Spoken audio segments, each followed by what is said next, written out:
We find that the APEC region for this year has reported a growth of about 3.5%, which is slightly lower than 3.6% growth in 2015.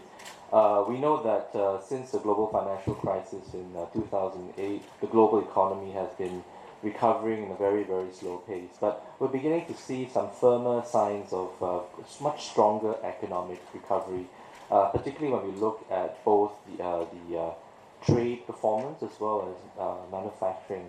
And we can see some of these numbers getting much firmer towards the second half of 2016.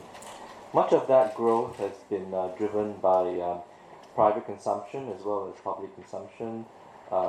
We still have very low interest rates in many APEC economies, and commodity prices, particularly fuel prices, have been relatively low, and that has basically boosted disposable income, consumer spending, and that has helped.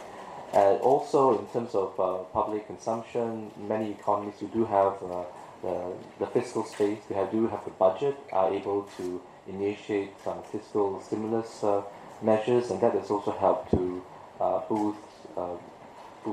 boost growth in some of the APEC economies. In terms of trade numbers, the last 2 years, the APEC region has been essentially underperforming. There's been reporting negative growth rates both for exports and imports. Having said that, though, we're beginning to see some recovery in trade numbers in 2016. We're seeing less contraction.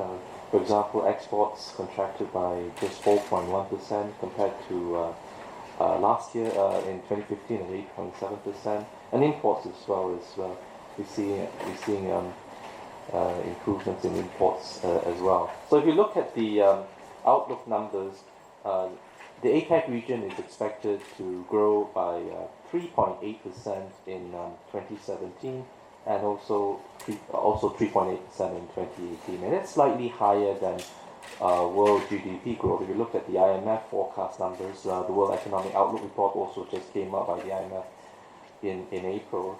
You can see that the world economy is growing at about 3.5% in 2017 and 3.6% in 2018. So we're performing slightly better than the world economy. Yeah. We also have a special theme chapter in the trends analysis report that tries to address the issues of globalization.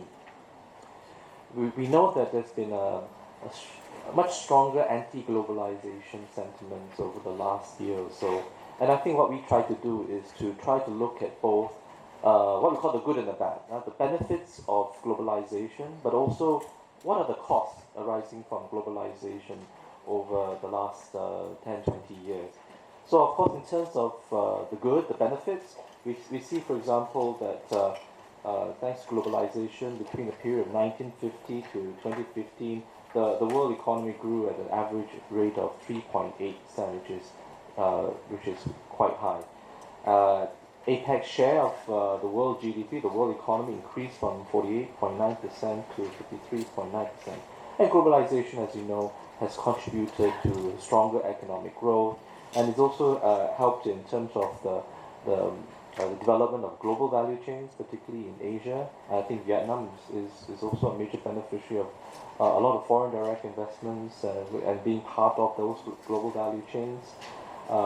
It has significantly reduced poverty numbers. If you look at it, 1.12 billion people got out of extreme poverty between 1981 and 2013. Of that number, 997 million people belong to the APEC economy. So we've seen tremendous reductions in poverty. Also, because of globalization, we see greater access to vaccines, medicines, technology. These have had tremendous improvements in living standards, and we also see reduction in, for example, child and infant mortality because of greater access to medicines and vaccines. But there are, over the last couple of years, there have been some concerns of whether people are being left behind because of rapid economic growth, and hence the need for looking at issues like inclusive growth to ensure that all all the vulnerable, particularly vulnerable groups in society, are not left behind because of globalization. We also find that globalization has impacts on, particularly on low skill and even up to mid skill workers in advanced economies as well as developing economies. Changes of technologies has created new opportunities, but it also has resulted in job losses. And many of these low to mid-skill workers, particularly in developing economies, come from poor households, and they may not be able to have access to education or retraining programs to be able to get them to move up the skills development ladder. So those are some of the challenges that are being faced, and I think APEC and many other international organizations are trying to address some of these concerns as we move forward policy, and what can be done at the domestic level and also at the regional level. At the domestic level, there's been many APEC economies who are initiating different types of what we call adjustment policies, whether it covers unemployment insurance for those who've lost their jobs, income support, if subsidies or short-term subsidies for those who have temporarily lost their jobs while they find another one. And also for longer term, putting in place retraining programs and reskilling, and also helping them to find new jobs. So these are some of the things that are being done in various APEC economies.